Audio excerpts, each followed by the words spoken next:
difference between like a superhero and a mutant? Phenomenon. You're struggling. A phenomenon.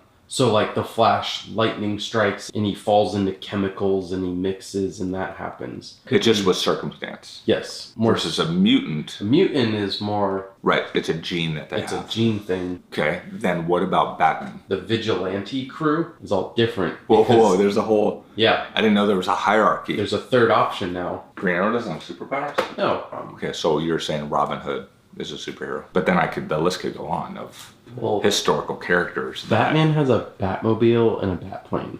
Robin Hood has a bow and arrow. So basically, if you're rich enough, you can be a superhero. It's very disappointing. Here I'm like, oh, anybody can be a superhero. German's like, if you're a billionaire, you just buy your way in a superhero now? That's unbelievable.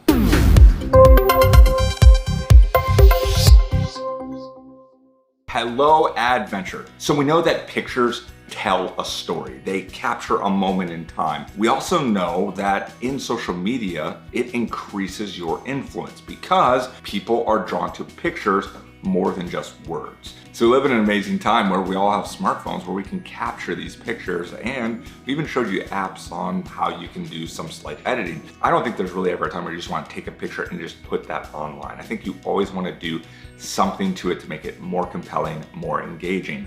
And so sometimes right in those apps between Instagram and Twitter and Facebook, they have a few things that you can do. And then we showed you some apps on your phone that you can use, but there's some times where you just want to add a lot more and really tell that story.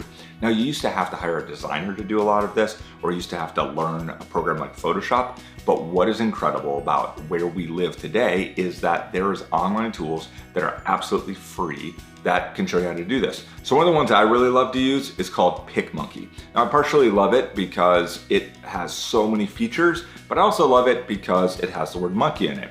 And I'm really bananas about it. And so let's swing on over and show you how it works. Okay, so I'm here on PicMonkey. I'm already logged in. And what I did is I made sure that I don't have the premium version, so you can see what it is like when you first log in for the first time. So after you create your account, one of the things that I like to use it for most of the time is to edit. So you can edit or touch up photos. You can design, so you can kind of create a canvas size for Facebook cover photo, square, that'd be more Instagram, different print sizes, or even custom. And then what's great is you also can make collages, which again, we said that a collage helps tell that your adventure just doesn't fit on one picture, so you need more in that. So I'm gonna go here just to edit a photo. So when I go to edit the photo here, I'm gonna pick one here with Logan and I, and it's gonna ask me to change the image settings. So a lot of this is, you know, do I want basically small, medium, or large? Usually I just go with the recommended. Along the side, this is where you're doing a lot of your editing. Now, what was nice is that when I did open up my pictures, you'll see you can get that from your computer, which I did, but also you can pull them right in from Facebook or a cloud-based, whether that's OneDrive or we use Dropbox, and even